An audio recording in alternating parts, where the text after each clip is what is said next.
Hallelujah. सभी को जय मसीह की।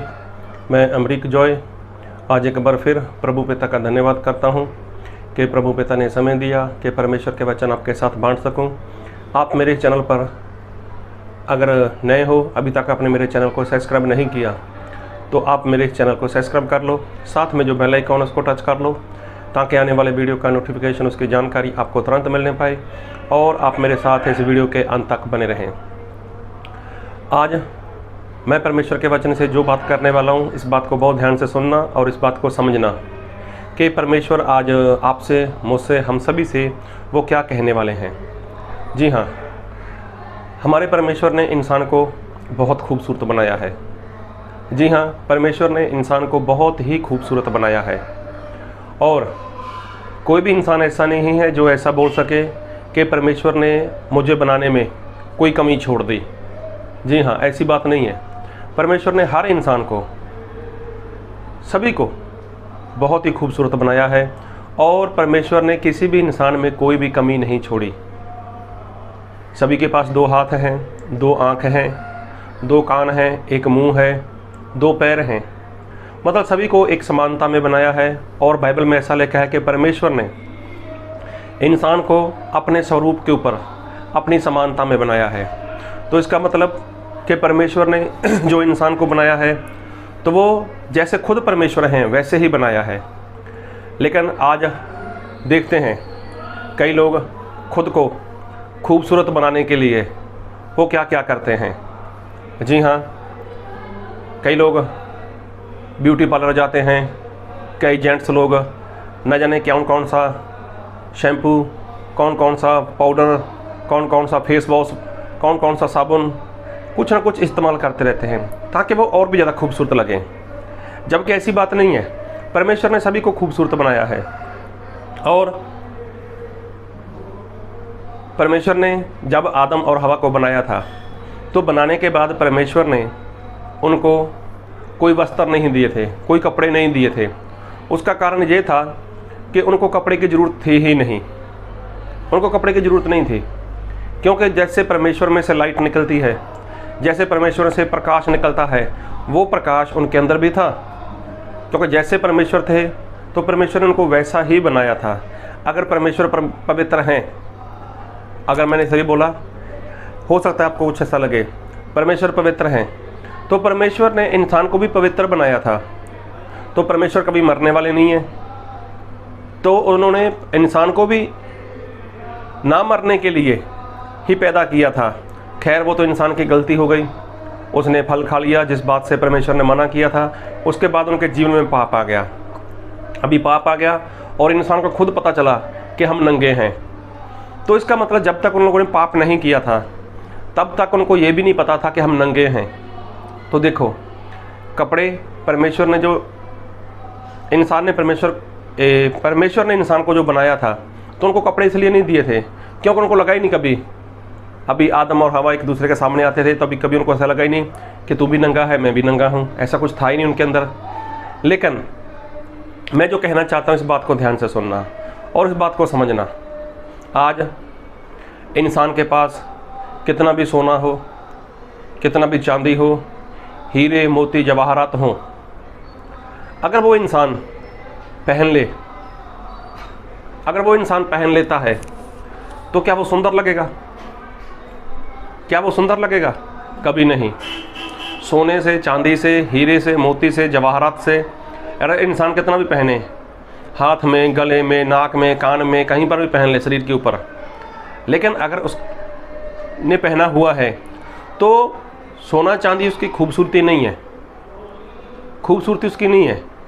लेकिन ये जो कपड़े इंसान पहनता है तो कपड़े से भी इंसान खूबसूरत नहीं दिखता।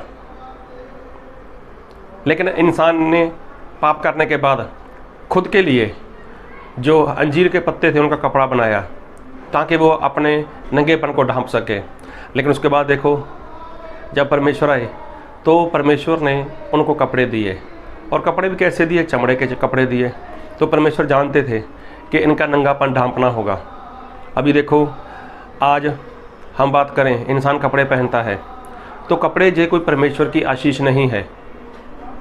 कपड़े कोई परमेश्वर की ओर से आशीष के तौर पर नहीं मिला इंसान को, लेकिन ये इंसान का पाप ढांपने के लिए दिया गया था। आज लोगों के पास बहुत बहुत महंगे महंगे कपड़े हैं, बहुत महंगे महंगे कपड़े हैं, और तो और कपड़े भी महंगे होने के बावजूद भी अरे कैसे कैसे कपड़े हैं। लेकिन सारी बातें अगर मैं करूं तो लंबी बात चली जाएगी। तो मैं आपका जो ध्यान लेकर आना चाहता हूं, तो इंसान को सोना चांदी, रुपया पैसा, हीरे मोती जवाहरात इंसान अगर पहने भी तो वो इंसान कभी सुंदर नहीं लगेगा। क्यों? क्योंकि बाइबल में लिखा है कि वचन पढ़ूंगा आपके लिए, और मैं वचन पढ़ूंगा आपके लिए भजन संहिता उसका 119 अध्याय उसका पढ़ूंगा मैं 72 वचन। तेरी दी हुई व्यवस्था मेरे लिए हजारों रुपयों और मोहरों से भी उत्तम है।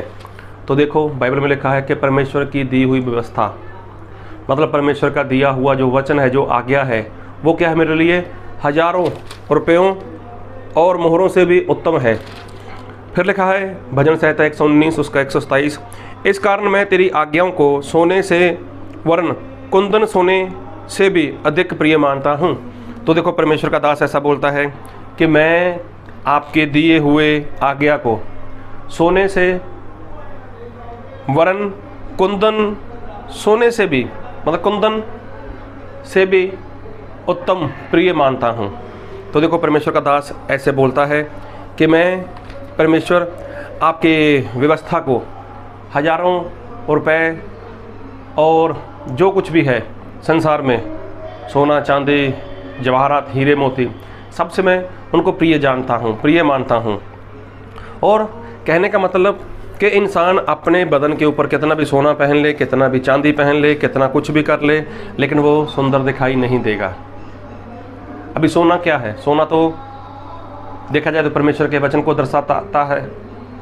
आज मैं जो बात करने वाला हूँ आप लोग ध्यान से सुनना। एक बार प्रभु यीशु ने एक दृष्टांत दिया था, और आप लोग जानते हो, अगर आप पढ़ना चाहो तो मत्ती 25 अध्याय पढ़ लेना। तो वहाँ पर ऐसा हुआ था, 3 लोगों की बात की प्रभु यीशु ने वहाँ पर, कि एक मालिक था, उसने अपने 3 नौकर को बुलाया, एक को 5 सिक्के, एक को 2 सिक्के, एक को 1 सिक्का दिया। अभी देखो 5 वाले ने जाकर कोई काम धंधा किया, उसने 5 के साथ 5 इकट्ठे कर लिए। 2 वाले ने बाहर जाकर कोई काम धंधा किया, उसने 2 के साथ 2 इकट्ठा कर लिए। 1 वाले ने क्या किया? मिट्टी को खोद दिया, ज़मीन को खोदा और वहीं पर उसने दफन कर दिया।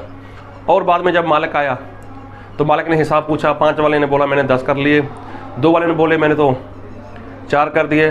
1 वाला गया, उसने ज़मीन को वहीं से खोदा और वहाँ से 1 सिक्का निकाल कर रख दिया और बोला परमेश्वर मैं आपको मतलब स्वामी मेरे मालिक, मैं आपको जानता था, आप कैसे हो, आप जहाँ पर नहीं बोते वहाँ से आप काट लेते हो, जहाँ पर आप नहीं बिखेरते वहाँ पर आप इकट्ठा कर लेते हो, मैं जानता था आपको। अभी देखो ये भाई साहब क्या करते थे, इन्होंने अपने स्वामी को, अपने मालिक को जान रखा था, लेकिन क्या नहीं किया इसने? उसकी आज्ञाकारी नहीं की। मतलब ये उस मालिक को, उस स्वामी को जानते थे, लेकिन इसके जीवन में आज्ञाकारी नहीं थी। तो आज्ञाकारी होना मतलब, आज्ञाकारी क्या दर्शाता है? अभी देखो आज भी बहुत से विश्वासी लोग, आज भी बहुत से मसीही लोग प्रभु यीशु के बारे में जानते हैं, लेकिन उनके जीवन में क्या नहीं है? उनके जीवन में आज्ञाकारी नहीं है। और आज्ञाकारी ना होना मतलब, हम बाइबल से वचन पढ़ेंगे और मैं वचन पढ़ूंगा आपके लिए, और मैं पढ़ूंगा आपके लिए प्रकाशित वाक्य उसका 16 अध्याय उसके 15 वचन से। देख मैं चोर के समान आता हूँ, धन्य है जो जागता रहता है और अपने वस्त्र की चौकसी करता है कि नंगा ना फिरे और लोग उसका नंगापन ना देखें। अभी देखो जो अपने वस्त्र की चौकसी करता है। अभी देखो ये जो स्वामी था, जो परदेश गया था, उसके नौकर ने यही बोला मैं आपको जानता था, मैं आपको जानता हूँ कि आप ऐसे ऐसे हो। लेकिन देखो उसको जानता है लेकिन उसकी मानता नहीं। जब मानता नहीं तो जब स्वामी आया, जब मालिक आया तो उसने क्या देखा? इसके जीवन में आज्ञाकारी नहीं है, इसने मेरी आज्ञा को माना नहीं है। और आज्ञाकारी क्या दर्शाता है? और फिर पढ़ूंगा, देख मैं चोर के समान आता हूँ, धन्य वह है जो जागता रहता है और अपने वस्त्र की चौकसी करता है कि नंगा ना फिरे और लोग उसका नंगापन ना देखें। तो देखो आज्ञाकारी दर्शाता है वस्त्र को पहनना, और नंगापन क्या दिखाता है? अनाज्ञाकारी। फिर एक वचन पढ़ूंगा, प्रकाशित वाक्य उसका 19 अध्याय उसके 7 वचन से। आओ हम आनंदित और मगन हों और उसकी स्तुति करें, क्योंकि मेमने का विवाह आ पहुंचा है और उसकी दुल्हन ने अपने आप को तैयार कर लिया है। 8 में लिखा है, उसको शुद्ध और चमकदार महीन मलमल पहनने का अधिकार दिया गया, क्योंकि उस महीन मलमल का अर्थ पवित्र लोगों के धर्म के काम है। मतलब पवित्र लोगों के, उनके काम क्या है? धर्म के। धर्म मतलब आज्ञाकारी के काम है।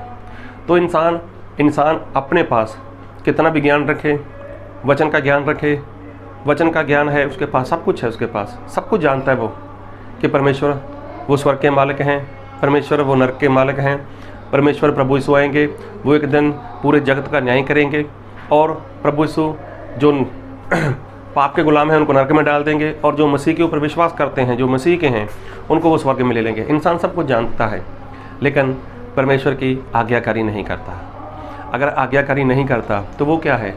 वो नंगा है। इसका मतलब इंसान परमेश्वर के वचन जो हैं सोने के समान, सोने की समानता से ज़्यादा हैं। हजारों रुपए सिक्के सोने और भी जो परमेश्वर के वचन मोहरों से भी अनमोल हैं, सोने चांदी से भी अनमोल हैं। मतलब अगर परमेश्वर के वचन की बात करें तो परमेश्वर ने अपने वचन को सोने की समानता में बताया है, मोती की समानता में परमेश्वर ने अपने वचन को बताया है। लेकिन इंसान इस वचन को कितना भी पहन ले, बाइबल में ये लिखा है, पर बाइबल में वो लिखा है, ऐसा है वैसा है सब कुछ कर रहे, लेकिन अगर उसके जीवन में, खुद के जीवन में आज्ञाकारी नहीं है, मतलब वो क्या है? वो नंगा है। तो इसका मतलब इंसान सर से लेकर पाँव तक खुद को चाहे वचन के साथ पूरी तरह से भर ले, लेकिन उसके जीवन में अगर आज्ञाकारी नहीं, अगर उसके जीवन में आज्ञाकारी नहीं तो वो क्या है? वो नंगा है। तो बाइबल में यही लिखा है कि जो परमेश्वर के वचन है वो सोने से भी और कुंदन से भी क्या है? बहुमूल्य हैं। परमेश्वर अपने वचन की तुलना सोने से, कुंदन सोने से करते हैं। परमेश्वर अपने वचन की तुलना मोती से करते हैं। तो इंसान कितना भी इस बात को अपने जीवन में रखे, ऐसा लिखा है वैसा लिखा है, लेकिन अगर उसके जीवन में आज्ञाकारी नहीं, उसके काम धर्म के काम नहीं है, तो प्रभु यीशु बोलते हैं तू नंगा है, और तू नंगा है। तो मैं यही कहना चाहता हूँ, आज इंसान अपने शरीर के ऊपर कितना भी सोना पहने, कितना भी चांदी पहन ले, कितना भी हीरे मोती पहने, लेकिन कपड़े नहीं पहने तो क्या वो खूबसूरत लगेगा? तो कभी भी वो खूबसूरत नहीं लगेगा। इसके लिए मतलब कि इंसान को पहले क्या पहनना पड़ता है? कपड़े पहनने पड़ते हैं। कपड़े क्या है? कपड़े आज्ञाकारी हैं। और बाइबल में एक वचन पढ़ूंगा, मत्ती उसका 7 अध्याय उसके 21 वचन से। जो मुझसे हे प्रभु कहता है, उनमें से हर एक स्वर्ग के राज्य में प्रवेश ना करेगा, परंतु वही जो मेरे स्वर्गीय पिता की इच्छा पर चलता है। उस दिन बहुत से लोग मुझसे कहेंगे, हे प्रभु, क्या हमने तेरे नाम से भविष्यवाणी नहीं की, और तेरे नाम से दुष्ट आत्मा को नहीं निकाला, और तेरे नाम से बहुत से आश्चर्य कर्म नहीं किए? तब मैं उनसे खुलकर कह दूंगा, मैंने तुमको कभी नहीं जाना। हे कुकर्म करने वालों, मेरे पास से चले जाओ। अभी देखो यहाँ पर लिखा है कि यहाँ पर बहुत से ऐसे लोग होंगे जो परमेश्वर को जानते हैं, जो जानते हैं पराई भाषा, जो जानते हैं भविष्यवाणी, जो जानते हैं कि अगर हम विश्वास के साथ किसी के लिए प्रार्थना करेंगे उसकी चंगाई हो जाएगी, जो जानते हैं कि प्रभु यीशु के नाम से दुष्ट आत्मा निकलते हैं। ये सभी लोग प्रभु यीशु ऐसा बोलते हैं कि जब मेरे पास आएंगे और मुझे बोलेंगे, हे प्रभु, हमने आपके नाम से ये किया वो किया, ऐसा है वैसा है ये है, तो प्रभु यीशु ने क्या बोला? तब मैं उनसे खुलकर कह दूंगा, मैंने तुमको कभी नहीं जाना। हे कुकर्म करने वालों, मेरे पास से चले जाओ। अभी देखो बाइबल में लिखा है, प्रभु यीशु बोले हैं कि मैं उनको साफ बोल दूंगा कि कुकर्म करने वालों, मेरे पास से चले जाओ। क्यों? क्योंकि तुम लोग मेरे पिता परमेश्वर की मर्जी को पूरा नहीं करते। और परमेश्वर की मर्जी को पूरा करना मतलब आज्ञाकारी करना। आज्ञाकारी करना मतलब वस्त्र पहनना, कपड़े पहनना। तो इसका मतलब आपके पास अगर कपड़े नहीं हैं, आपके पास अगर आज्ञाकारी नहीं है, तो आप कितने भी वचन जानो, कितनी भी पराई भाषा बोलो, कितना भी कुछ करो, लेकिन यदि आपके जीवन में वो आज्ञाकारी नहीं, तो आप नंगे हो। और नंगे इंसान को सोना पहनाओ, उनको हीरे पहनाओ, मोती पहनाओ, उनको कुछ भी करो, चाहे पैसों का हार उसके गले में डाल दो, तो नंगा इंसान कभी भी सुंदर नहीं लगेगा। वो सुंदर तभी लगेगा चाहे उसके ऊपर, जब उसके ऊपर कपड़े होंगे। तो कपड़ा इंसान पहने, उसके ऊपर चाहे वो ये सारी बातें रखे, सोना रखे, हीरे रखे, मोती रखे, जवाहरात रखे, चांदी रखे, जो भी रखता है, तो फिर वो इंसान सुंदर लगता है। इसलिए नंगा हो। आपके जीवन में अनाज्ञाकारी है तो ढेर सारा आपके पास वचन हो सकता है, ढेर सारा आपके पास ज्ञान हो सकता है, लेकिन आप कभी भी परमेश्वर के राज्य में नहीं जाओगे। और सोना और चांदी और हीरे मोती जवाहरात ये कभी भी आपको बचा नहीं पाएंगे, ये कभी भी आपको स्वर्ग में नहीं लेकर जा पाएंगे। मतलब वचन आप कितना भी जानते हो, तो क्या वचन शैतान नहीं जानता? अरे शैतान ने तो यही बोला था प्रभु यीशु को कि अपने आप को नीचे गिरा दे। और लिखा है कि परमेश्वर तेरे विषय, आपके विषय में ऐसा बोलते हैं कि वो अपने दूत को आज्ञा देगा और तुझे वो अपने हाथ पे उठा लेंगे, मती तेरे पैर को चोट लगे। तो देखो बाइबल में ऐसा लिखा है। तो वचन तो शैतान भी जानते हैं, क्या वो स्वर्ग चला जाएगा? लेकिन अगर आपको स्वर्ग जाना है तो आपको पहले कपड़े पहनने हैं, और उसके बाद ये जो वचन सोने के समान है, हीरे मोती के समान है, चांदी के समान है, इसको पहनना है। तो फिर आपके जीवन में वो सारी बातें होंगी और परमेश्वर उस बात से प्रसन्न होंगे, और कभी भी आप परमेश्वर के आगे नंगे नहीं दिखाई दोगे। नंगे कभी दिखाई नहीं दोगे, तभी जाकर परमेश्वर आपको अपने राज्य में ले लेंगे। तो इसलिए प्रभु यीशु ने बोला है कि मेरा आना वो चोर की नहीं है, इसलिए जागते रहो। इसलिए जागते रहो। और जो जागता रहता है वो क्या करता है? वो अपने वस्त्र की, अपने कपड़े की चौकसी करता है कि कहीं मैं नंगा ना हूँ। तो देखना आपको है कि आप नंगे तो नहीं। वचन है आपके पास, वचन का ज्ञान है आपके पास, वचन का प्रकाशन है आपके पास, लेकिन कहीं नंगे तो नहीं। अगर नंगे हो तो जल्दी से ये नंगापन ढांप लो, नहीं तो बहुत मुश्किल हो जाएगी। प्रभु आपको इन वचन से बहुत ऐत की आशीष दे। आमीन।